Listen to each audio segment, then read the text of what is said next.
Okay, well, here we go. Just for those of you that just joined us, I'm Gina Sunderland, Food and Consumer Relations Specialist Dietitian with Manitoba Chicken Producers. Welcome to our Manitoba Chicken, Canada's Agriculture Day Facebook Live celebration.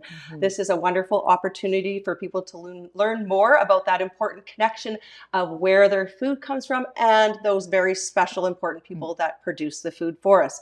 So I am going to turn it over to one of our very own farmers. This is Janet, and I'm so pleased that you've come to join me this evening. So maybe you can share a little bit about yourself with everyone. Sure.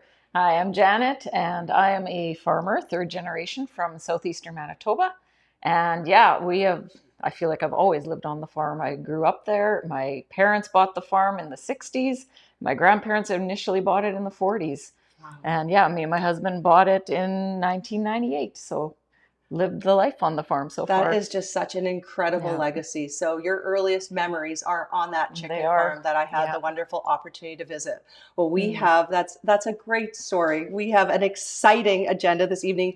Janet and I are going to take you through two delicious celebratory Manitoba chicken recipes. I say that because these are great recipes for sharing and potlucks and celebrating with. We also have a very, very special treat, don't we, this evening? We do. We'll be watching some videos of farm families, one of them being mine. Yeah, so in a few minutes, you are going to have a chance to see Janet, her husband Jeff, and her kids all working hard to produce healthy local chicken for all of us. And you're going to meet another farm family too. And of course, a Facebook Live wouldn't be a Facebook Live celebration if we didn't have great prizes. So for tuning in for the whole event, sharing a comment, asking Janet or myself a question, you'll be entered into a random prize draw at the end of tonight's event, and you will receive a direct message if you are one of 3 lucky recipients of our $100 grocery gift cards for tonight. And that'll allow you to buy all of the ingredients to make both of these delicious recipes and a little bit more. So we are going to jump into our first recipe. Right. We are going to make our brand new creamy buffalo chicken dip. Sounds fantastic. And Janet and I are going to show you just how easily this comes together. And while we do this, I was just wondering if I could ask you a few questions. Sure. Yeah, I want to know more about your life being a Manitoba chicken farmer, because you're a professional farmer. This is what you do. Okay, so this recipe is super easy. We're just going to get started with 1 large package, an 8-ounce package of cream cheese that's softened. I'm going to get you to do the heavy lifting for me, Janet. I'm going to get you to mix. We've got a small can of drained chopped water chestnuts. It just gives this recipe some delicious crunch. So I'll just get you to start combining that. 3 chopped green onions. It's already looking good too. That it is. Okay, how's that going? Good. Awesome. Keep working away. I've got you doing the hard work here. Okay, so this recipe has a whole cup of cheese. Half goes into the mixture and half goes on top. And of course, we have our beautiful superstar ingredient here. This is 2 chicken breasts that are cooked. And Janet, we were just talking about our favorite weekend meal before we went on air, right? What's our favorite meal? Roast chicken. Roast chicken. So if you're going to roast 1, you might as well roast 2. Use those leftovers and you can make all kinds of wonderful recipes like this creamy buffalo chicken dip. So I'm going to add in the superstar, our chicken, and I'm going to let you keep mixing. But as we do that, I am just wondering, if you can tell me a little bit more about how long you've been a chicken farmer. You gave a great introduction, but just maybe give us that perspective. Yeah, like I grew up on the farm. Right. I know nothing else really. Yeah. Even when we were off the farm for a little bit right after getting married, before we bought the farm, we were in cattle. So right. So you bought the farm from your parents. Yes, we did. The farm that you live on now and raised your children on is the farm you grew up on. That's right. I think that is just incredible. So what is your favorite thing about being a chicken farmer? If you can even think of one favorite thing. There's probably so many. Yes. Okay. I love being home. I love that there's chores for the kids to do. Right. Nobody gets bored at our house. Right. There's always something to do, and we do it as a family. Yeah, you're a team. Yep.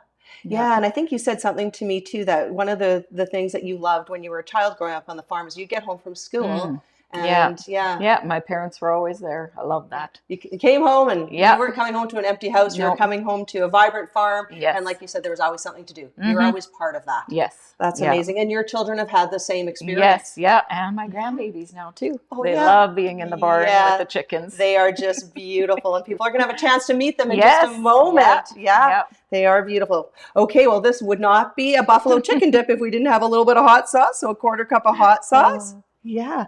So yeah, it's not the nicest evening here in Manitoba. So we're really glad to have everyone joining us on this lovely event. Maybe the weather's on our side, but certainly the weather would not be on our side if chickens were having to be outside right now. No. That's why we have them in a controlled environment. Right. And that's why they're in the barns. Yeah. Yeah. And so what does that allow you to do as a chicken farming expert when you're raising chickens inside a barn? Yeah. So we can control the temperature, we control all the air quality, and they have full access to feed and water all the time.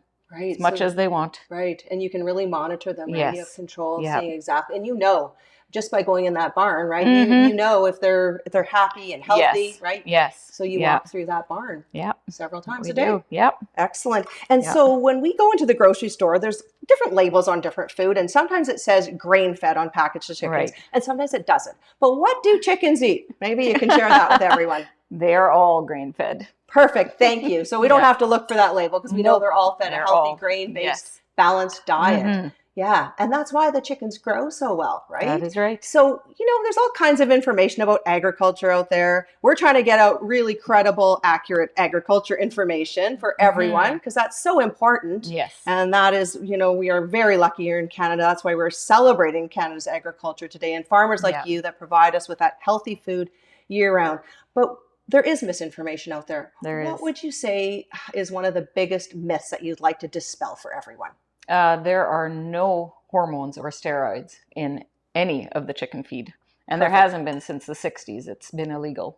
Perfect. Yeah. That's excellent. So we all know that the chicken that we get is healthy, nutritious, delicious, wonderful source of protein, and so versatile. Okay. So we are just going to add our half cup of either ranch salad dressing, or you can use blue cheese dressing. It's entirely up to you. And that is our last secret ingredient that we are going to add to this delicious buffalo chicken dip. Oh my goodness, it smells good. It does. It looks good. It's nice and creamy.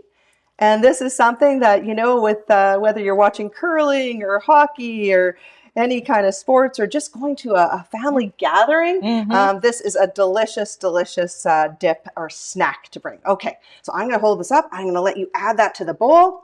And this goes in the oven at 400 degrees for about 20 minutes, just till it's nice and bubbly. We are quite a team here. We are. We have fun cooking together. That looks great. I can't wait to enjoy this with you. We are going to just continue to celebrate Canada's Agriculture Day right till the very end of the day. Okay, so you and I are going to get this in the oven. And while we do that, we are going to take everyone over for some behind the scenes exclusive footage of your beautiful chicken farm and Laurel and Kevin Plett's chicken farm too. So we will take it away. Enjoy. I was definitely inspired by my parents to become a farmer. I loved having them around every day, all day. I'd come home from school and they were always here, both of them. And I love working with the animals, being out on the farm. Always preferred that to inside chores. I'm Janet Friesen. I'm a third-generation chicken farmer, and I'm from southeastern Manitoba. So a broiler farm is where we raise chickens for meat. One thing we've learned very well through the years is any little stress on the birds does take a toll. So animal care, if you have any stress on your birds, any welfare issues, if the birds aren't treated well, they won't grow well. But to have stress-free environment makes a huge difference on what we bring to the table. So the chickens are in a free-run environment. There's no cages or anything. They have full access to water and feed 24/7 and good quality air.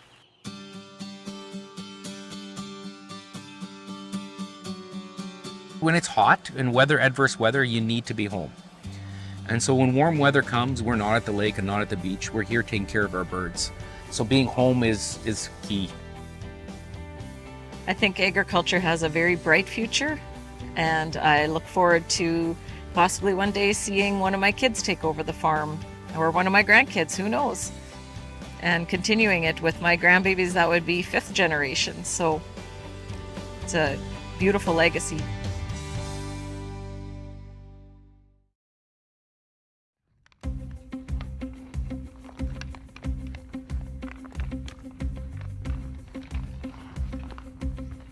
We have 3 boys and they all enjoy playing hockey, so as hockey parents, we have helped out in various ways. My name is Kevin. We are chicken farmers in southeastern Manitoba. My husband Kevin and I bought this farm 16 years ago, and we farm with our 3 boys. Being that we're in southern Manitoba, we have quite a bit of temperature swing with outdoor temperatures, and the barns ensure the even temperature for the best growth of the birds. We are able to produce chickens 12 months of the year in Manitoba because we have barns that keep the chickens nice and comfortable, and we can control the temperature, we can control the humidity in the barn because of it. My top priority is to make sure that the birds are comfortable and do my best job for them.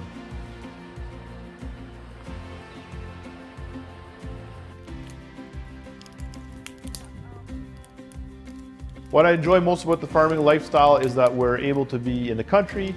I can work with my wife and kids, and it's a family farm. It's not just me and my wife, it's the family farm.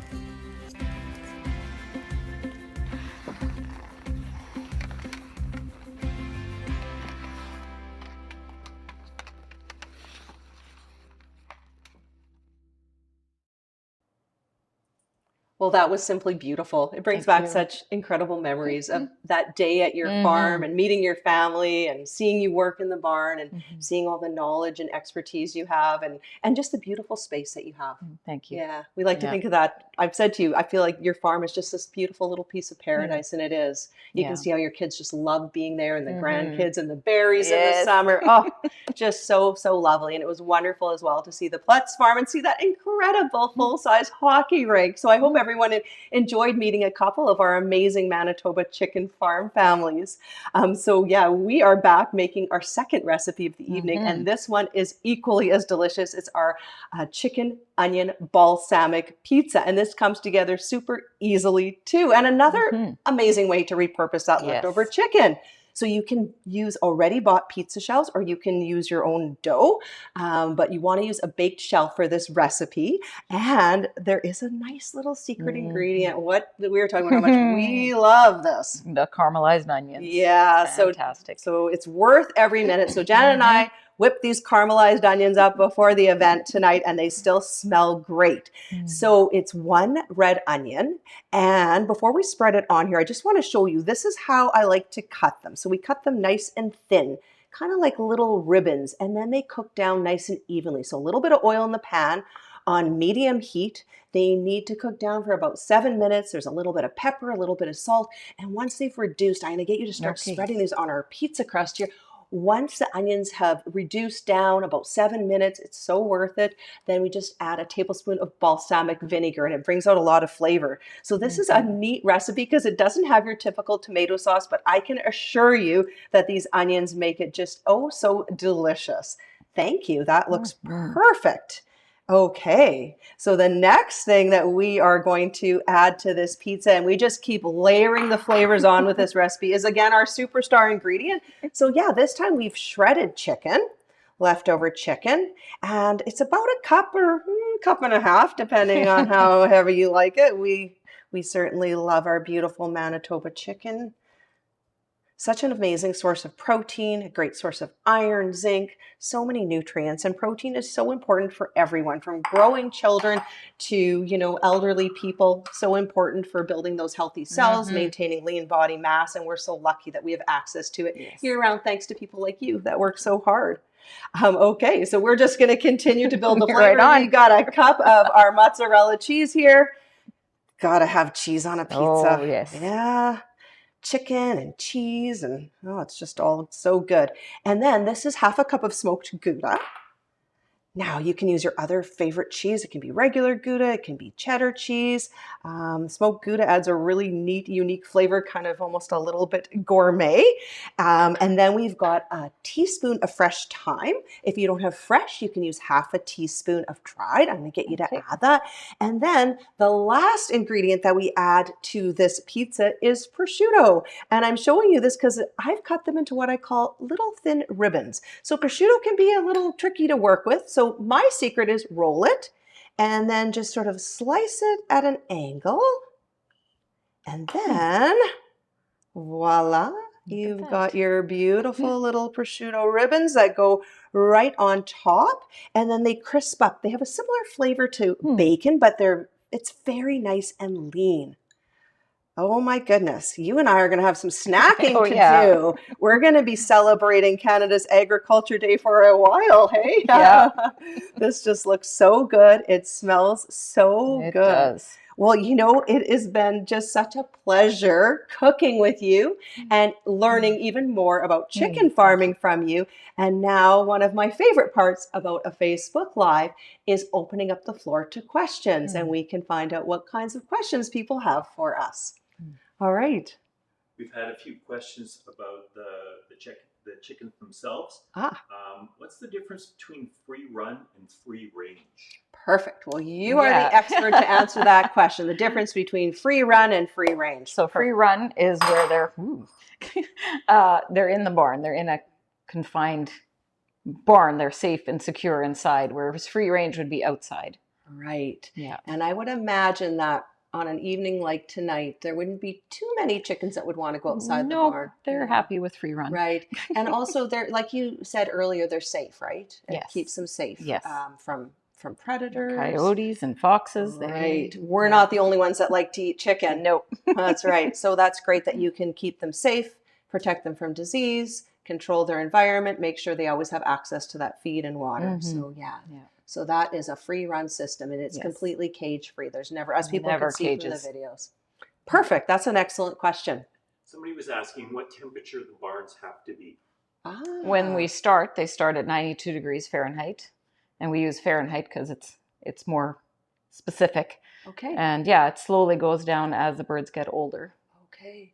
Because when they're so tiny, they can't keep their own heat, Right. right? But as they grow, they produce heat. Right. Interesting. Isn't that fascinating? So throughout that flock, you guys are monitoring and adjusting the temperature. And that is part of that secret to success, keeping the temperature at the exact temperature that the chickens like it. Yeah. Brilliant. So much science and technology goes behind it, right? Yeah. There's so much involved. And you guys are professionals at what you do. Thank you. Yeah. Somebody was asking, is Manitoba chicken different than other places in Canada? And how can I tell I'm purchasing Manitoba chicken? That's a great question. Did you want me to start with that one? You take that one. Okay. Well, there is national animal care and food safety regulations set out by Chicken Farmers of Canada, our national or parent organization, and all of our registered Manitoba chicken producers, farmers, adhere to those regulations. So chicken farming across Canada is essentially done the same. Yeah. Is there anything else that you'd want to add to that? Nope, you covered it. Okay. That's good. The grain, I know, in the feed might vary a little bit depending on the region in Canada. We use more wheat here in Manitoba, and then there's other provinces that might grow a little more corn. So that grain blend that the chickens are fed might vary a little bit, but otherwise the conditions and all the practices that you follow, all the rules, and I know you are the bookkeeper on your farm, right? I am. So all those rules and regulations are strictly adhered to by all registered farmers. And we are super lucky. When we go into any grocery store and we find that beautiful fresh chicken, it's definitely Canadian chicken, and it's almost always Manitoba chicken. And you can look for the Raised by a Canadian Farmer logo on your fresh packs of chicken, and that assures you that is that fantastic, high quality chicken every single time. We had a couple questions about the first recipe. Yes. Can you use light cream cheese, or will it impact the taste? And do you have to use chicken breasts for the dip? Okay, so for both of these recipes, you can use any type of cooked chicken, leftover chicken. Something that I actually like to do, this is a little tip, on a Sunday, because I do my grocery shopping, I'll come home with beautiful fresh packs of chicken, and I will roast up a whole pan of chicken breasts, chicken thighs, and then I will actually cool that meat. Once it's cooled, I'll shred it, I'll chop it, and I'll freeze it. So you can actually freeze already cooked chicken. I like to freeze it in 1 cup portions. You can keep it in the freezer for 3 months. I label it, and then I pull it out the night before and let it thaw overnight in the fridge, and then the sky is the limit with all the things you can do, right? From making enchiladas to tacos to topping salads to making these dips and pizzas, the sky is the limit. To get back to the first question about the creamy buffalo chicken dip, light cream cheese will not give you the same consistency for the dip. The dip is nice and thick. It sets up beautifully on crackers. It'll stick to those great carrot sticks and inside the curve of the celery. If you do use light cream cheese, you will have a soupier, softer dip, maybe a little more spreadable on a flat cracker. But ideally, you can use the full fat cream cheese. Remember, this is a celebration, and this dip is just a really great treat. Yeah. Mm-hmm. I Yeah. think we had a question from somebody who joined us a little later. They were asking what chickens eat and are they given steroids or hormone? Uh-huh. Okay. Well, perfect. Well, Yeah. we will direct that to our chicken farmer expert, Janet, here to go into details about that. Yeah, so none of our chickens are fed hormones or steroids. And that's been outlawed since the 70s, 60s? 60s. Yeah. And they are fed a grain-based diet, Yeah. all of them. Right. Yeah. Yeah. So that grain-based diet, like you were saying here in Manitoba, it's mostly Mostly wheat and Wheat. barley with a little Right, bit of corn. right. And then it's balanced for protein Yeah. and vitamins and minerals. Mm-hmm. Yeah. And something that I found really interesting when I started learning more about Manitoba chicken producers and how chickens are raised for meat is that the diet varies throughout the flock, right? Yes. Yeah. So they start out with something, I think it's called a starter feed. Yes, that's right. Yeah. And the amount of protein will change a little bit too Yeah. throughout. Yeah. Yeah. So it's fascinating. There's a lot of science behind farming. It's not just anyone that can just successfully raise chickens, right? There's so much to know, so much to There is. monitor, so much to do. Yeah. Yeah. Is there anything else that you can share with people about your life and your legacy on a Manitoba chicken farm, Janet? That's a great question. I feel extremely blessed to be able to raise my family on a chicken farm and that my grandkids can come down and yeah, it's just beautiful. I love it. It is a beautiful farm. You are an amazing farmer, you, your husband, and your children. We are all so blessed that we have so many amazing chicken farmers throughout our province that are raising healthy local chicken for us to enjoy year round, whether it's 20 below or 20 above Celsius. So we are all very fortunate. So I want to thank you for coming out Thank you and for having joining me. me, sharing your expertise, and a big, huge shout out to all of our Manitoba chicken producers, farmers, and all of the farmers out there on this wonderful Canada's Agriculture Day. Thank you to everyone for tuning in. We appreciate your questions. We appreciate your interest in our industry, and happy Canada's Agriculture Day. Cheers. Thanks, everyone. Bye. Thanks, Janet. You're welcome.